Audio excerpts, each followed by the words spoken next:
Listen, if you work out hard, but you don't put that same time, energy, and focus on getting your nightly Z's, you're gonna want to hear this. And then make sure you get a good night's rest so you can remember. Because, you know, sleep, the time we store and consolidate memories, right? Speaking of that, I was up kind of late last night.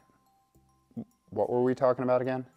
I'm just joshing ya. Yo!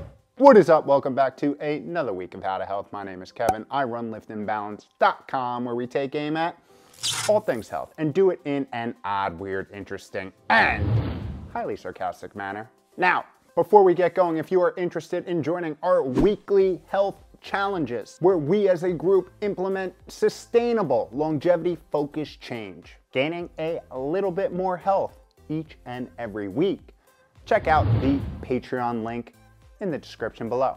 As for today, we are talking about two of the foundational components of longevity and how the wrong mixture can increase the stress of our in-house pacemaker in a not so optimal way. And yes, I get it, we all want to beat the beat. It's a Jersey Shore metaphor. Translation, dominate this thing called life. But sometimes the wrong balance of two good things, in this case exercise and sleep, can introduce risk that could otherwise be easily mitigated. So, we're going to explore how the combo of deprived sleep and intense exercise may do just that. Reviewing some new research that just hit with two eyes, the scientific streets, depicting how a good night's rest, or lack thereof, changes some cardiometabolic biomarkers in a sub-optimal way. And in the end, if you do not decide to pause the video and go take a nap. No, production team, I was talking to them, not you. If you recall, you've already had your nap break. In fact, 2 of them today. Come on, keep filming. We'll talk about some ways to optimize your protocol to get the best of both worlds. So let's set the stage and talk about the cellular and metabolic mechanisms that begin to unravel when we start sleeping on sleep. Not getting enough sleep. I don't know why I have to try to be confusing like this. Production team wrote the script. Lost sleep? Lost health? Here's the deal. I have a full How to Sleep playlist with tips and tricks on how to optimize your nightly Z's for a reason.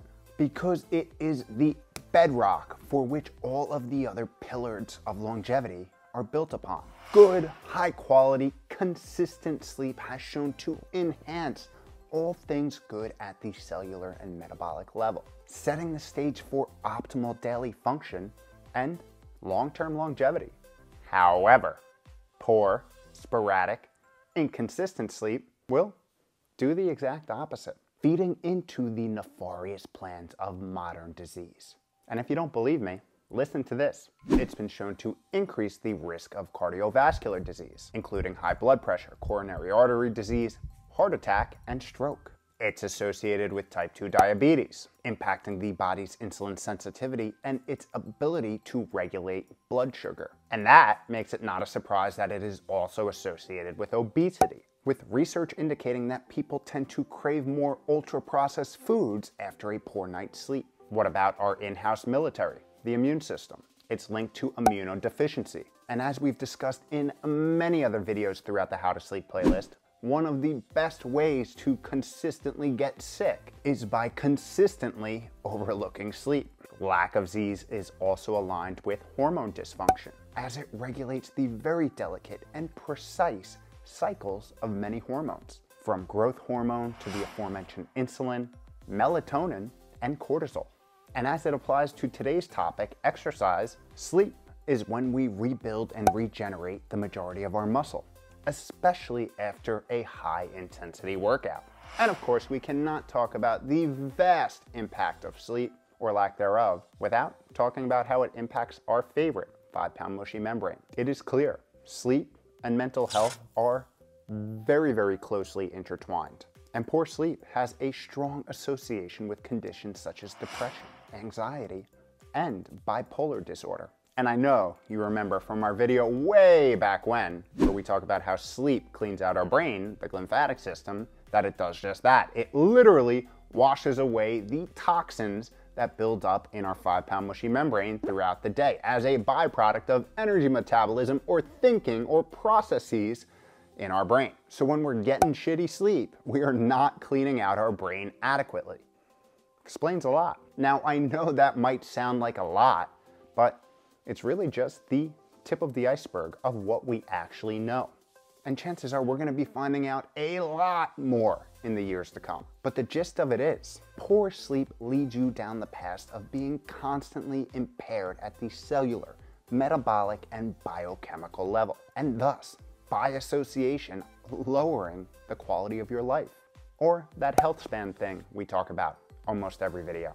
Oh, and you'd probably be shortening your life as well. There has been a murder! Although, it's not really ethical to do those studies, right? All of this officially makes skimping out on your Z's not cool for biological school.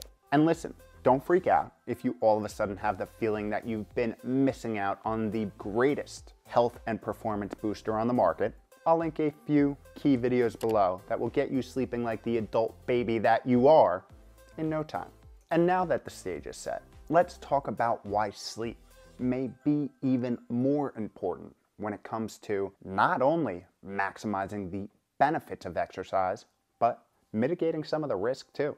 Your heart, stress, and sleep, or lack thereof. Sleep happens to have a pretty vital relationship with our cardiovascular function because it impacts the processes that keep our heart and blood vessels healthy, including those that affect our blood pressure, blood sugar, and inflammation, acting as a major regulator of our body's ability to heal and repair blood vessels and our heart.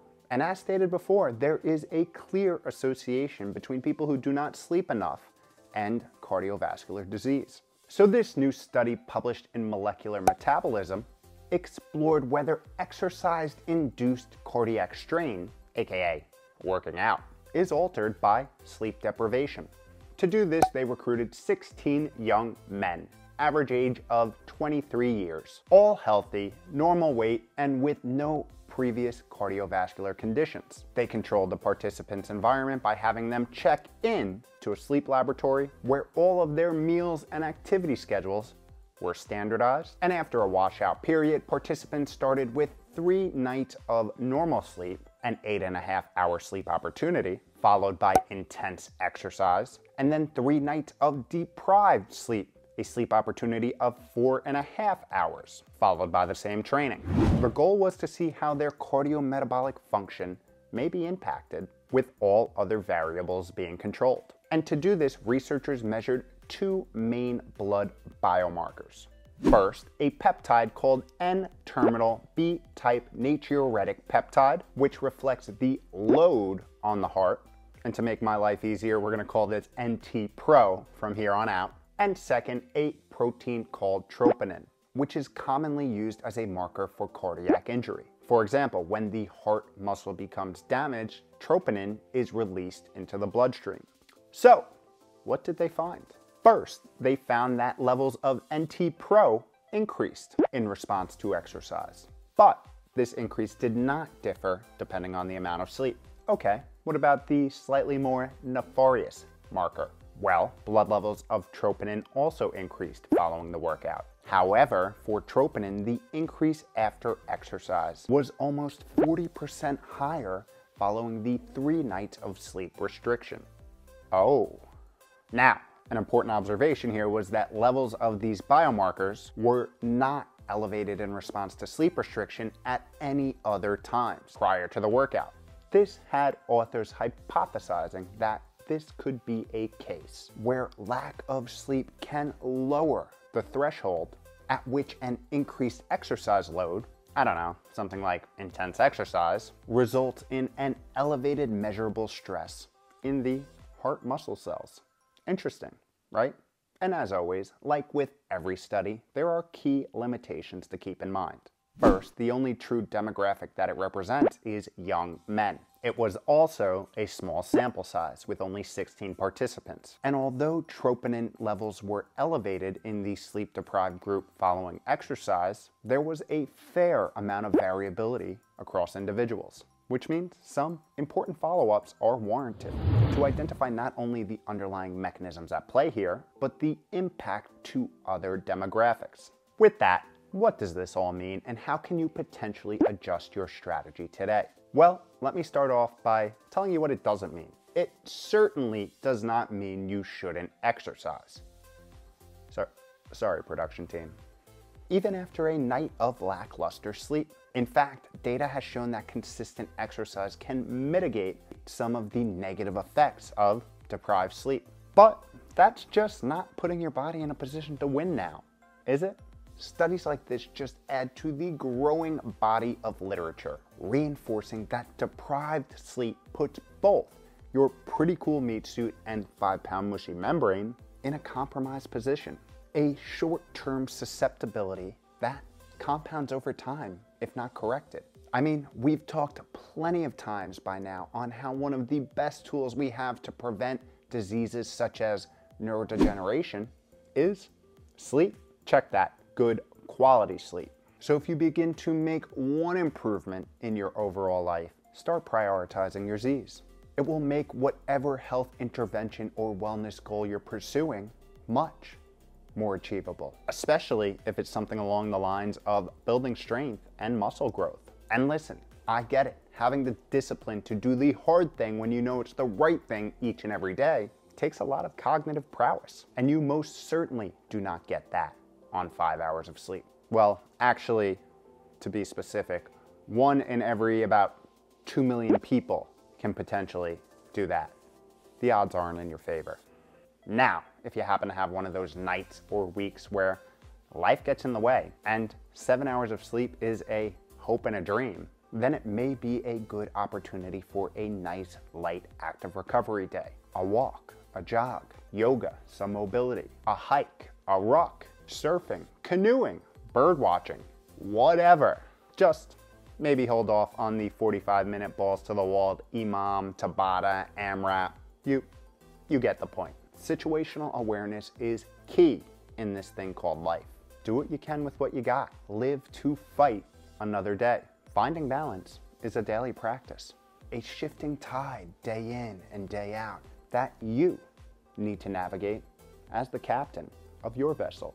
So put yourself in a position to operate efficiently. And a good way to hedge your bets is by prioritizing your Z's. Oh, and it's also good for your wallet. Who needs to spend on access to the metaverse when you have access to your own dreamiverse each and every night? Wait a sec.